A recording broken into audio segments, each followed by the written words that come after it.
Ya guys, ini adalah pertemuan terakhir kita di materi dasar kesehatan lingkungan, yaitu kita akan bahas tentang AMDAL, ADKL, dan ISO 14000. Apakah itu? Langsung aja kita masuk.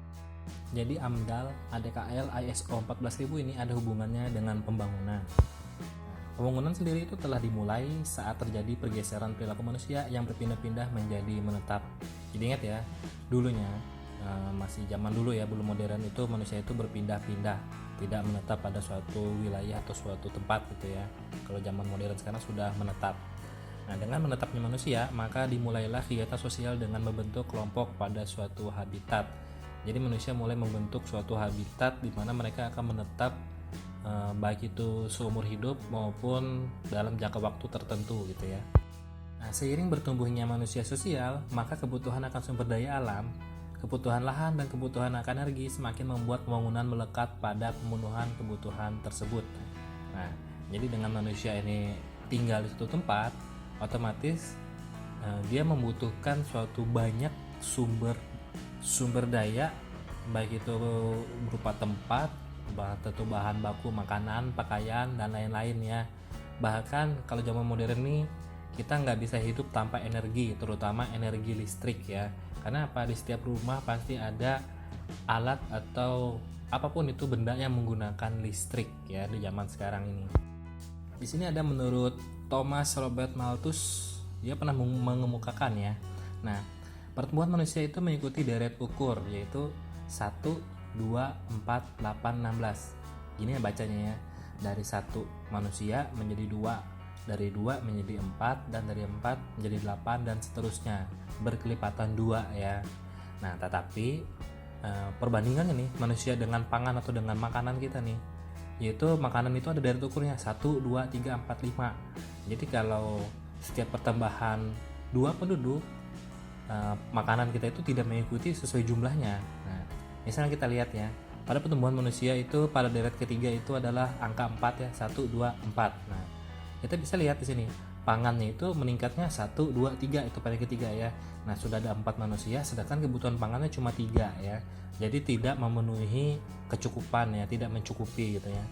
Nah, dari teori tersebut, pada kurun waktu tertentu manusia akan lebih banyak dari ketersediaan bahan makanan, sehingga terjadi ketidakseimbangan atau kita ada namanya krisis pangan dunia ya. Sehingga apa? Jumlah manusia itu lebih banyak daripada jumlah makanan yang tersedia di alam.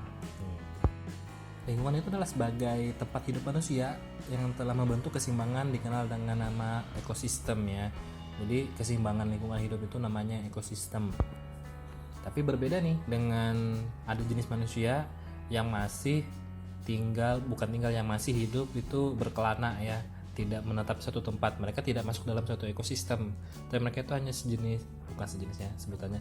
Tapi itu adalah mereka adalah seseorang yang tidak menetap atau di luar ekosistem ya. Jadi kalau orang yang menetap atau tinggal di suatu tempat berarti dia adalah bagian dari ekosistem. Tapi kalau dia cuma dari luar atau sekedar lewat bertualang gitu ya, dia bukan bagian dari ekosistem tersebut. Nah, di sini ada teori Gaia yang disampaikan oleh James Lovelock pada 1979, yaitu bumi, lapisan tanah, lautan, atmosfer, dan semua makhluk hidup ada bagian dari satu organisme besar yang berkembang dalam rentang waktu geologi yang sangat panjang. Jadi dia ini berandai-andai atau membayangkan bahwa bumi ini adalah satu kehidupan yang kehidupan utuh, jadi tidak terpisah-pisah ya. Jadi dalam satu lingkaran bumi ini, kita ini seperti sebuah sel, bumi ini seperti sebuah sel, dan kita ini adalah bagian-bagian dari sel tersebut. Jadi ini satu makhluk hidup yang utuh, yang satu bulat gitu ya. Nah, masih di dalam teori Gaia, yaitu unsur hayati berusaha memperlembut lingkungan sehingga terbentuk lingkungan fisik dan kimia yang baik atau optimal bagi bentuk hidup dan kehidupan.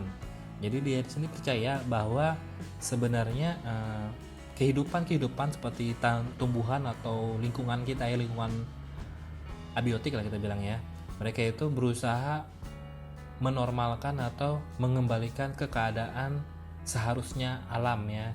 Jadi ketika kita sebagai makhluk hidup nih, terutama manusia, merusak alam, ternyata alam itu dengan sendirinya punya cara untuk mengembalikan ke kondisi awalnya.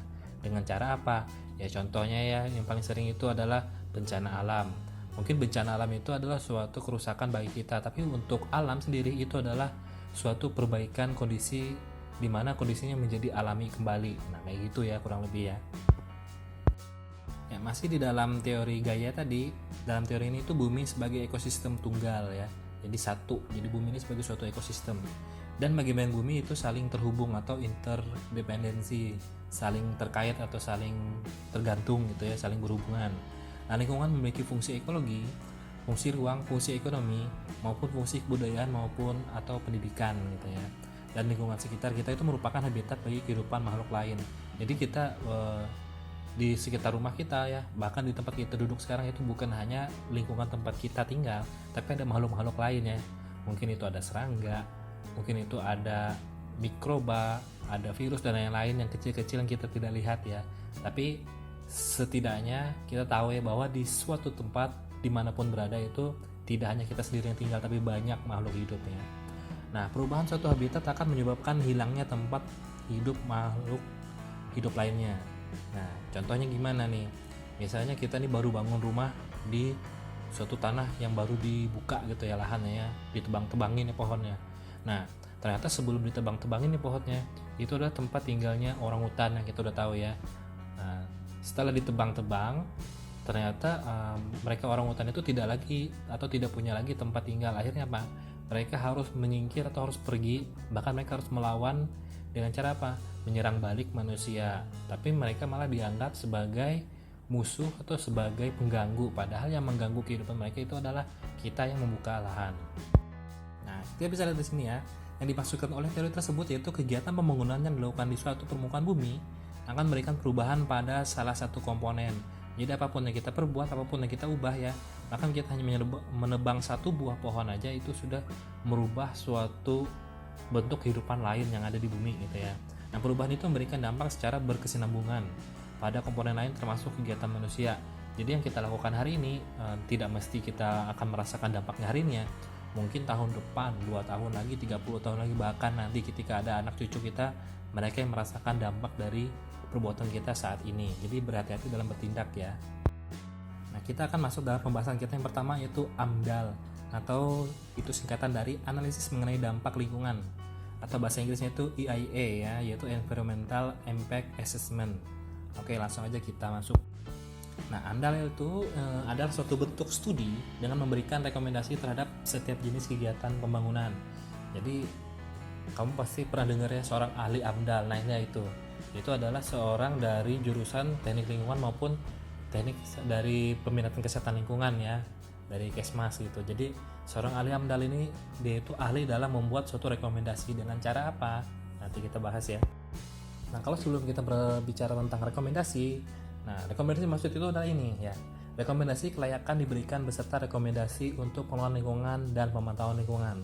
Kita fokus pada rekomendasi kelayakan. Nah, kelayakan yang dimaksud itu adalah kelayakan secara teknis, ekonomis, dan kelayakan lingkungannya. Jadi dalam membuat sebuah AMDAL gitu, atau kita dalam bidang AMDAL itu kita melihat 3 aspek ini ya, yaitu kelayakan teknis, ekonomis, dan lingkungannya. Terutama nih yang paling utama di kita ya, seorang Kesmas itu kita harus melihat dari sisi kelayakan lingkungannya. Bagaimana sih dampak buruk dan baiknya atau dampak untuk waktu kedepannya ya. Nah, kelayakan lingkungan yang dimaksud dalam studi AMDAL itu memberikan saran agar kegiatan pembangunan dapat diwujudkan tidak hanya untuk generasi saat ini, bukan cuma buat kita ya, bukan cuma buat kamu yang punya bangunan, tapi itu diwujudkan untuk generasi yang berikutnya. Jadi memberikan kesempatan supaya apa? Anak cucu kita, bahkan generasi-generasi kita yang akan datang 100 tahun lagi mungkin ya, mereka itu masih bisa melihat bumi atau komponen bumi yang sama seperti yang kita lihat saat ini ya. Kalau kita terus-terusan mengeksplor bumi, otomatis apa?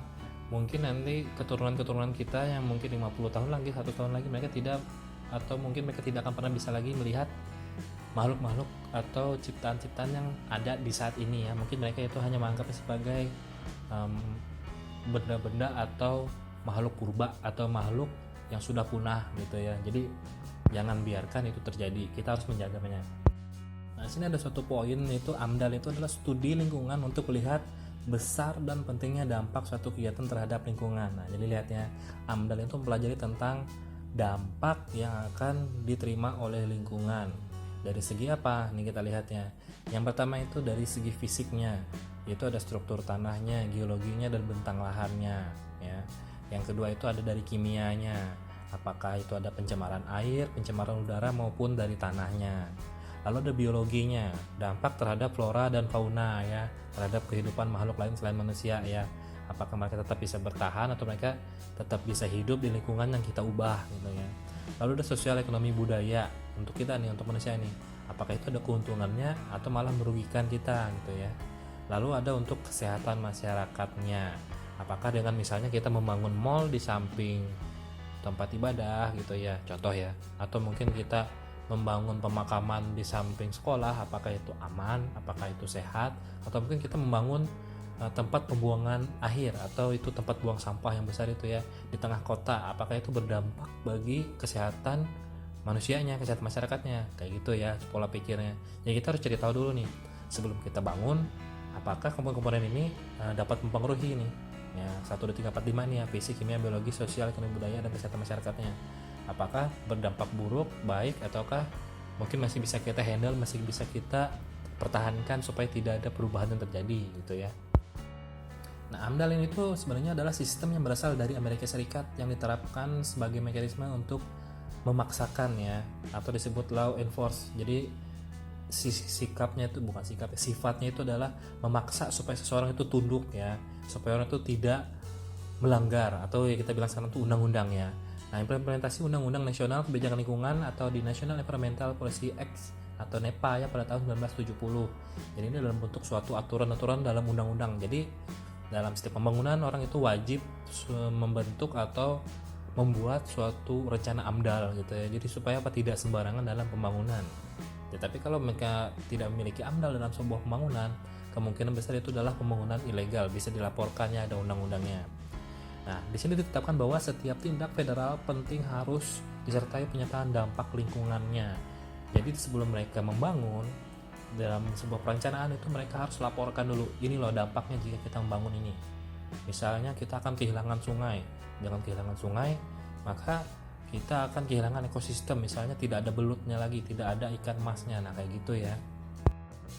Nah, sistem AIS yang punya AIS ya, yang punya Amerika tadi atau yang punya Indonesia itu AMDAL itu digunakan oleh berbagai negara ya, termasuk Indonesia. Nah, di Indonesia itu dikenal sebagai AMDAL bahasa Indonesianya, tapi bahasa Inggris itu AIS ya. Dan dikembangkan sesuai kondisi wilayah lingkungan penerapan.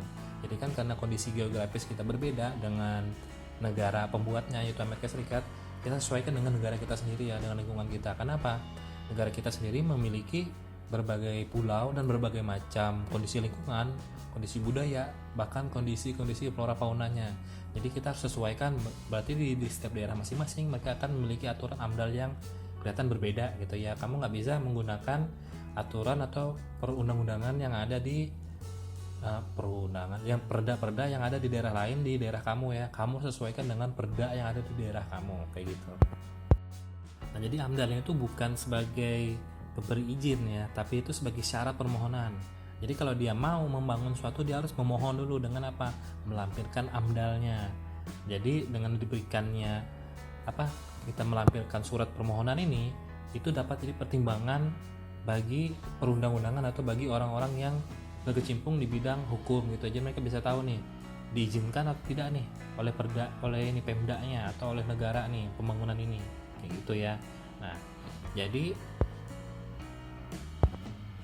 AMDAL itu sebagai memohon izin ya, bukan memberikan izin. Jadi dengan adanya dokumen AMDAL bukan berarti dia dapat izin, tapi ini baru memohon ya, meminta, ini loh AMDAL kami ini dalam bentuk dokumen. Jadi AMDAL itu dalam bentuk dokumen ya. Jadi orang-orang akan menilai, akan melihat dari dokumen tersebut apakah layak untuk diteruskan menjadi sebuah pembangunan atau harus stop sampai di permohonan saja, tidak akan dikabulkan, seperti itu ya.